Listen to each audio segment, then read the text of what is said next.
మొదటి అధ్యాయము 2వ వచనం చదువుకుంటాం. కొరింథులోనున్న దేవుని సంఘమునకు అనగా క్రీస్తు యేసునందు పరిశుద్ధపరచబడిన వారై పరిశుద్ధులుగా ఉండుటకు పిలువబడిన వారికి మనకును ప్రభువుగా ఉన్న మన ప్రభు అయిన యేసుక్రీస్తు నామమున ప్రతి స్థలములో ప్రార్థించు వారందరికీ కూడా శుభమని చెప్పి రాయుట అనేటువంటి మాటలు మన గమనానికి ప్రభు తీసుకొస్తాం. కాబట్టి ఈ దినము మరి యొక్క బలలో ప్రవేశించబోయే ముందు మన పరిశుద్ధపరచబడుట అనేటువంటి మాటను మనం చూస్తాం. కాబట్టి విశ్వాసులు పరిశుద్ధపరచబడాలన్నమాట. కాబట్టి పరిశుద్ధత లేకుండా ఎవడు కూడా ప్రభువుని చూడడు అని దేవుని వాక్యంలో మనం చూస్తాం. కాబట్టి ఇక్కడ 2వ వచనంలో మనం చూస్తే కొరింథులో ఉన్నటువంటి దేవుని సంఘానికి ఆయన రాస్తున్నటువంటి మాటలు, ఆయన చెప్తున్నటువంటి మాటలు ఏంటంటే క్రీస్తునందు పరిశుద్ధపరచబడిన వారై. కాబట్టి మనం ఎలా ఉండాలంట? పరిశుద్ధపరచబడిన వారై అనేటువంటి జీవితం కలిగి ఉండాలి. అంటే వేరుపరచబడుట, ఈ లోకమునకు వేరుపరచబడినటువంటి అనుభవంలో మనం ఉన్నామా లేదా అని మనల్ని మనం పరిశీలన చేసుకుని పరీక్షించుకుని యోగ్యమైన రీతిలో ఆయన యొక్క రక్తమును సాదృశ్యకున్నటువంటి ద్రాక్షారసములో ఆయన శరీరము సాదృశ్యకున్నటువంటి రెట్టిలో మనము యోగ్యమైన రీతిలో పాలు పంపులు పొందాలని, మరి విశ్వాసులు పరిశుద్ధపరచబడటానికి కావలసినటువంటి యోగ్యతను మనం కలిగి ఉన్నామా లేదా అని మనల్ని మనం పరిశీలన చేసుకుని తెస్సలోనికీయులకు రాసిన 2వ పత్రికలో కూడా చూస్తాం. అపోస్తలుడైన పౌలు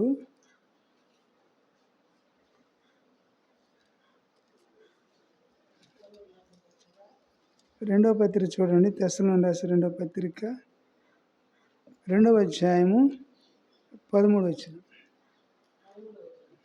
2:13.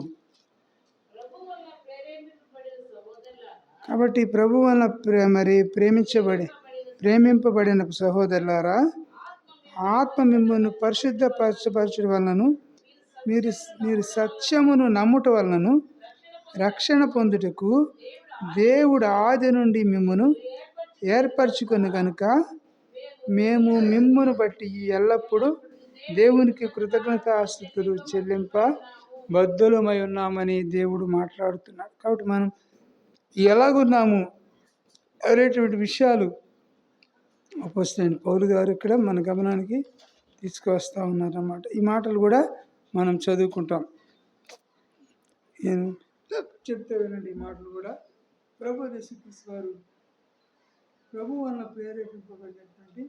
ప్రేమించబడినటువంటి సహోదరులారా అని ఇక్కడ ప్రభు మాట్లాడుతున్నాడు. కాబట్టి మనం ప్రభు వలన ప్రేమించబడినటువంటి సహోదరులకు దేవుడిస్తున్నటువంటి మాటలు మనము గమనించబద్ధులమై ఉన్నాము. కాబట్టి ఎలా ఉన్నాము, మన పరిస్థితి ఎలా ఉన్నది అనేటువంటిది మనల్ని మనం పరిశీలన చేసుకుని ప్రభు యొక్క బలలో మనం యోగ్యమైన రీతిలో పాలు పంపులు పొందవలసిన వారమే ఉంటున్నాం. అందుకని ఆత్మ మిమ్మల్ని పరచుట వలన మీరు సత్యమును నమ్ముట వలనను, కాబట్టి మనం దేన్నైతే నమ్మామో ఆ సత్యాన్ని నమ్ముట వలనను రక్షణ పొందుటకు దేవుడు ఆది నుండి కూడా మిమ్మల్ని ఏం చేశాడంట? ఏర్పరచుకున్నాడు. కాబట్టి రక్షణ పొందటం అనేది మన యొక్క సొంత చిత్తం అనేది కాదు, కానీ దేవుడే, ఆయనే మనల్ని ఏం చేశాడంట? ఆది నుండి కూడా మిమ్మల్ని ఏర్పరచుకొనను అనేటువంటి మాటను మన గమనాన్ని తీసుకొస్తుంది. కాబట్టి ఆది నుండి కూడా దేవుడు మనల్ని ఏర్పరచుకుని నియమించినటువంటి దేవుడు ఉంటున్నాడు. అందును బట్టి నీవు నేను కూడా ఎలాగున్నాము, మన యొక్క ఆత్మీయ స్థితి ఎలా ఉన్నదని మనం పరిశీలన చేసుకోవాల్సిన వారు. అంటే మిమ్మును బట్టి మరి అక్కడ అంటున్నాడు, మిమ్మును ఏర్పరచుకున్నాను గనుక మేము మిమ్మును బట్టి ఎల్లప్పుడూ కూడా దేవునికి కృతజ్ఞతాస్తుతులు చెల్లింప బద్ధులమై ఉన్నామని దేవుని వాక్యం సెలవిస్తూ ఉన్నది. కాబట్టి రక్షణ పొందుటకు దేవుడే నిన్ను నన్ను కూడా ఆది నుండి కూడా మిమ్మల్ని ఏర్పరచుకున్నాడు. తల్లి గర్భములో రూపింపక మునిపే దేవుడు మనల్ని ఏర్పరచుకుని నియమించుకున్నాడు. కనుకనే మనము రక్షించబడ్డాము. కానీ ఇది మన యొక్క సొంత కార్యాల మూలకంగా జరిగినంత మాత్రం కూడా కానే కాదని దేవుని వాక్యం మనకి మరి మన గమనానికి ఈ మాటలు తీసుకొస్తా ఉన్నాడు. కాబట్టి మనం ఎలాంటి వారిగా ఉన్నాం, మనం పరిశుద్ధపరచుకుంటున్నామా, లేక పరిశుద్ధత లేకుండా అలాగే ప్రభువులో మనం కొనసాగుతున్నామా, వేరుపరచకుండా ఉన్నాము. కనుక మనల్ని మనం పరిశీలన చేసుకుని పరీక్షించుకుని ప్రభు బల్లలో మనం యోగ్యమైన రీతిలో పాలు పంపులు పొందవలసిన వారమై ఉంటా ఉన్నాం. అంత మాత్రమే కాకుండా ఇక్కడ అంటాడు కదా, పేతురు రాసిన మొదటి పత్రిక, పేతురు రాసిన మొదటి పత్రిక 1వ అధ్యాయం 2వ వచనం.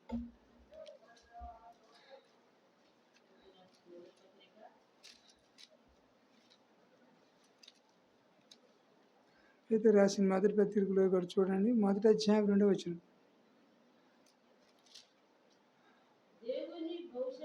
కాబట్టి దేవుని యొక్క భవిష్యత్ జ్ఞానమును బట్టి ఆత్మ వలన పరిశుద్ధత పొందిన వారై విధేయులగుటకు యేసుక్రీస్తు రక్తం వలన ప్రోక్షించబడుటకును ఏర్పరచబడిన వారికి అనగా, కాబట్టి ఏర్పరచబడినటువంటి వారికి అనగా, కాబట్టి పొంతు అనేది గలతీయ సంఘం ఉన్నది, మాకిదోనియా అని, ఆసియా అని, బితునియా అలాంటి దేశముల యందు చెదిరిన వారిలో చేరినటువంటి యాత్రికులు సుమని చెప్పి రాయనిది.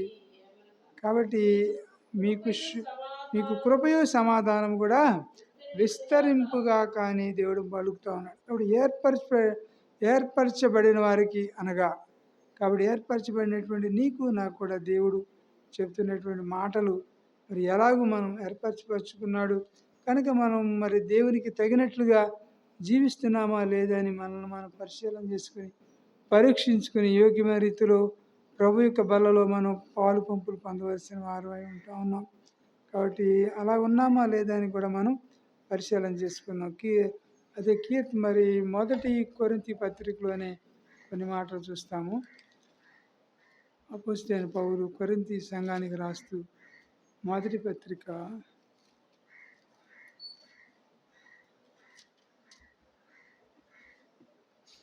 కొరింథీ సంఘాన్ని రాసిన మొదటి పత్రికలో 6:11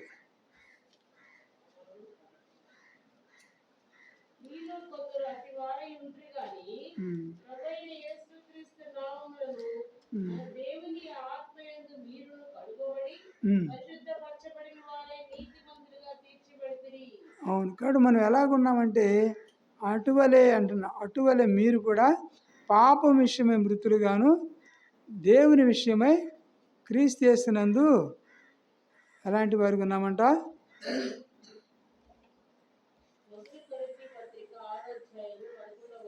మొదటి కొరింథీ పత్రికలోనే మనం చూస్తున్నాం. మొదటి 6వ అధ్యాయం